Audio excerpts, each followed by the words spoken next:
My name is Teresa MacBain. I am a former pastor of a Methodist church. I came out at the American Atheist Convention in March in D.C. and worked as the executive director for the Clergy Project. And just the last 2 weeks I've been hired by American Atheists as their public relations director. The SSA group here in Orlando at UCF invited me to come down and hang out with them for a while, and so that's why I'm here. That's what I'm doing. So you're doing a lot of traveling now? A fair amount of traveling, which is kind of interesting. I always thought it would be a lot of fun, but basically it's go to the airport, stay at the airport all day, go to the hotel, then the convention center, and then get back on the plane and go home. So not too much sightseeing, but... You think you travel more now that you've, I guess, come out? Or Oh, more definitely, when you were... definitely. I've about twice a month, I'm out and about meeting different groups of people, which that part of it's really fun. I mean, I like people. Hanging out is actually the best part of the whole event for me. Do you have any highlights of places that you visited so far, or from anywhere? When you were with the clergy. That's a tough question. I mean, there's always good points and bad points.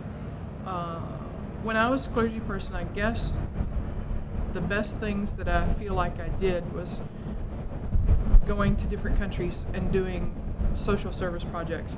Now, we always had that part to it where, yeah, we do these projects, but we're doing it in the name of Christ, and we normally have a worship service or Bible school for the kids that goes along with it. But, I went to Nicaragua 2 years ago, and we carried supplies with us. There's a huge population in Leon that lives in a landfill, literally lives in a landfill. It's horrible. They would take things like old swimming pools that people threw out and try to build a hut out of it. So we took bags with rice and beans and cooking oil and just a few little toiletries, and we gave them to the people. So that's one of the highlights of things that I did while I was clergy. The highlights for me for the events are, like I said, meeting the people.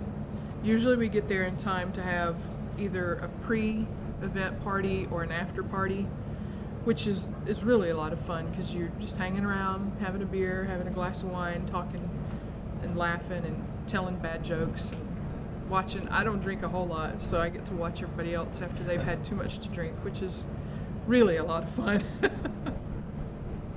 should mention earlier that you're a big Harry Potter fan. A Harry Potter fan.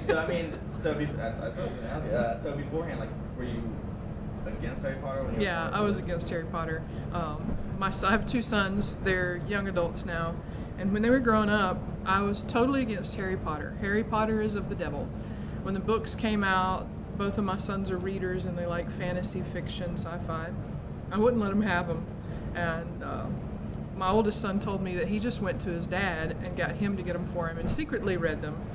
Well, as I progressively changed in my faith and theology, I found out that I like Harry Potter, that he's pretty cool. So I've watched all the movies, I've read the books, except for the last ones. I haven't gotten around to that one yet. Aside from Harry Potter, do you have any favorite movies just in general?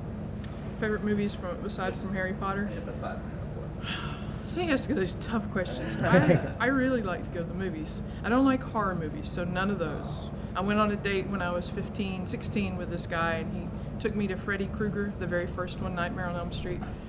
Yeah, that was not a good date. I never went out with him again.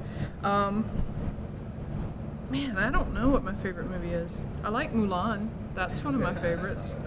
I don't know. I can't come up with anything else. I like the new Planet of the Apes movies with Marky Mark. Or Mark Wahlberg, sorry. Just dated myself. No, I call him Marky Mark all the time. You call him Marky Mark? Okay, cool. So, what about growing up? Did you have any where exactly did you grow up? I grew up in North Alabama. North Alabama? Mm-hmm. Yeah. No. No? No. Auburn fan. Auburn fan. Not Alabama. Alabama is of the devil, and I haven't changed that opinion at all. So, what were your normal activities? I mean, you grew up religious, honestly. Yeah. Church activities were my normal activities. We didn't have a TV, didn't go to the movies. I could only hang out with church folks, so church was my activity. And it was always a rural setting, very country. So that's mainly what the activities were. You went to church. When I was a little bit older in school, I played in the band and played sports, and pretty much that was all there was to do. So those were my things. And without a TV, I mean, there was plenty of time for all that as well. So, you also mentioned that you played basketball when you were... Yeah, I played basketball in junior high and in high school, which was a lot of fun. Like I said, if you're not watching TV and you can't hang out with very many people, you have a lot of time to play sports. Or I don't think I was great. I was tall. Between 6th and 7th grade, I grew about 12 inches to 6 foot tall, which gave me an advantage over a lot of other people. Maybe that's the only reason they put me on the team. What position did you play? I played forward, actually. Oh, okay. Yeah, I could dribble the ball as well. I don't know how well I could shoot, but hey, you know. Get close to the basket. I could get close. Yeah, I could get close enough. So when did you decide that you wanted to be involved in the clergy, or like as you were growing up? Yeah, as I was growing up, I felt like that's what I wanted to do all my life. And I grew up Baptist, so early on I knew that women weren't allowed to be pastors. So I explored other options. I taught school for a while, and at the same time I did music. Music was okay. And I did like short-term mission trips. Then as my theology was changing, I was becoming more liberal in it, and wound up in the Methodist Church, which does allow women to be in ministry. So that's when I started that part about 10 years ago. Started about that part of my journey. As long as you're still religious, they're okay with that? Or? Yeah, my family was. My dad wasn't real happy about it because he's very strict Southern Baptist. And I remember growing up, we couldn't hang out with anybody except Baptist. Methodist, no, they didn't know the truth. Catholics, boy, that was really taboo. You just could not be around a Catholic at all. So, yeah, my dad kind of had a little bit of a problem with it, but, you know, he was still my dad. Do you have any friends that are still in the clergy or still very religious that you something out with? No. Yeah. I don't have. All those relationships are lost. At first there were a few. There were about a handful of people that sent me messages and said, hey, it's okay, we don't understand what's going on, but we still think, you know, we still love you. But then again, I haven't heard from them again. But, you know, I have developed a huge group of friends within the free thought community, so that's really cool.